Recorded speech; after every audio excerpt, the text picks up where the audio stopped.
і як у Мінску забілі чэмпіёнку па бегу Юлію Балыкіну.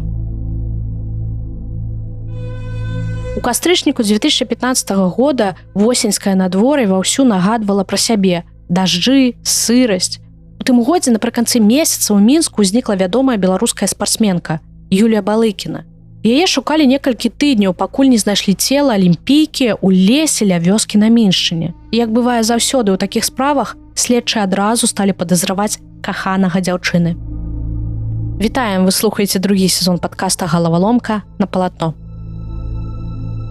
Юлія Балыкіна нарадзілася ў Манголіі, але ўсё дзяцінства і юнацтва правяла ва ўкраіне. Там жа яна пачала займацца спортам, але сур'ёзную кар'еру пачала будаваць дастаткова позна, у 18 гадоў. Аднак яе першы трэнер быў не супраць нават такой узроставай спартсменкі.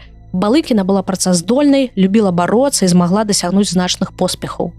У сярэдзіне 2000-х яна перабралася ў Беларусь. У Мінску працягнула займацца лёгкай атлетыкай, неаднаразова перамагала на стартах.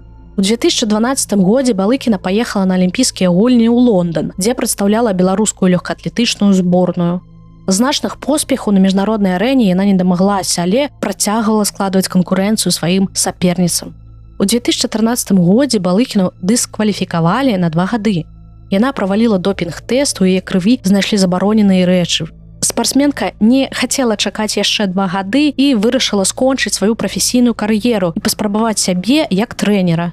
Так, за год да інцыдэнту яна стала дзіцячым трэнерам у школе алімпійскага рэзерву. Прыкладна ў той жа час яна пазнаёмілася праз інтэрнэт з Дмітрыем Вішталюком, маладым хлопцам з Расіі, які на той час жыў у Беларусі. Яны хутка пачалі сустракацца, моцна закахаліся, а з часам пачалі жыць разам. Аднак праз паўгода пасварыліся. Сварка адбылася з-за таго, што Юлія пазычыла Дмітрыю грошы на пакупку аўтамабіля, але ён тыя грошы своечасова не аддаў, таму яны разышліся. Аднак тая сварка ўсё роўна не перашкодзіла ім камунікаваць. У кастрычніку 2015 года Вішталюк рабіў у кватэры Юліі рамонт, прычым за грошы. Напрыканцы таго месяца, 28 кастрычніка, Балыкіну ў апошні раз бачылі на працы. Пасля жанчына знікла. Яе пачалі шукаць амаль адразу. Ужо праз некалькі дзён пасля знікнення, калі жанчыну працягвалі шукаць валанцёры, следчыя заявілі: Юлію Балыкіну, магчыма, забілі. На той час, на пачатку лістапада, ужо быў затрыманы падазраваны. Яго імя не фігуравала ў прэсе. Агляды кватэры і асабістага аўтамабілю пацвярджалі крымінальны след узнікнення алімпійскай спартсменкі. Цела жанчыны знайшлі амаль праз 3 тыдні, 16 лістапада. Забітую жанчыну знайшлі міліцыянеры ў лесе ў Смалявіцкім раёне.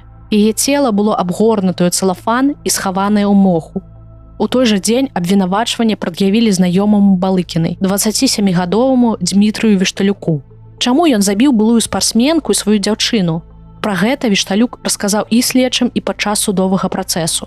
Увечары 28 кастрычніка 2015 года Дмітрый прыехаў у кватэру Балыкінай. Мужчына спазніўся на гадзіну, але ўсё роўна хацеў працягнуць рамантаваць кватэру. Ён перапрануўся, пайшоў у ванную, дзе пачаў разбіраць столю. Падчас працы частка столі абарвалася, тады да яго прыйшла Юля Балыкіна, якая тады была ў кватэры. Яна прыйшла ў ванну пагутарыць з Вішталюком. Той расказаў, што жанчына пачала скардзіцца на сам рамонт і на яго, бо той нібыта нічога нармальна не можа зрабіць. Неўзабаве яна перайшла на асабістыя тэмы. Пра іх мужчына так і не расказаў на судзе. Падчас сваркі Вішталюк стаяў на табурэце з малатком у руцэ. Ён развярнуўся да Балыкінай і пачаў біць ім па галаве. Дмітрый помніў толькі некалькі удараў. Пазней высветлілася, што мужчына ударыў Юлію 12 разоў, з іх 11 трапілі ў галаву. Падчас судовых пасяджэнняў Вішталюк казаў, што ён не можа патлумачыць сваіх дзеянняў. Пасля таго, як забіў Балыкіну, ён узяў ключы ад яе машыны і пайшоў за наркотыкамі. Вядома, што ён купіў 2 грамы гашышу, паспеў частку ўжыць, а потым вярнуўся ў кватэру. У кватэры ён забраў залатыя ўпрыгожвання жанчыны і яе тэлефон. Малаток адмыў ад крыві і пакінуў у доме. Калі ў кватэры пачалі рабіць рамонт, то частку мэблі абгарнулі ў цэлафан. Дмітрый узяў цэлафанавую плёнку з абгорнутай канапы, завярнуў плёнку цела забіты і зацягнуў яго ў машыну. З Мінска ён паехаў у напрамку Лагойска, адтуль да Смалявічаў. Непадалёк ад чыгуначнай станцыі пакінуў аўтамабіль, а сам паехаў у Мінск на электрычцы. Праз 2 дні ён вярнуўся ў Смалявічы. Там пачаў шукаць месца, дзе схаваць труп. Такім месцам стаў лес ля вёсцы Старыны. Ён выгрузіў цела з аўтамабілю, кінуў у лесе, папярэдне закідаўшы яго мохам. На машыне Балыкіны ён паехаў у Жодзіна, там і пакінуў аўто, а сам зноў паехаў у Мінск. Дарэчы, узятае золата забіты ён пакінуў на сметніку ля дома каханкі. Там жа каля дома Балыкіны яго і затрымалі міліцыянеры. Прыкладна адразу Вішталюк прызнаўся ў забойстве. Аднак ён ніколі не казаў сілавікам, дзе схаваў цела. Ім прыйшлося шукаць яго самім. У судзе Вішталюк так і не змог патлумачыць, чаму не прызнаўся ў тым, дзе пакінуў забітую Юлію Балыкіну. Маці забітай Юліі прасіла суд аб смяротным пакаранні. Што чакае мяне без дочкі? Смерць? Ён забіў не яе адну. Ён забіў нас усіх. 27 чэрвеня 2016 года Дмітрыю Вішталюку прысудзілі 23 гады пазбаўлення волі за забойства Юліі Балыкінай.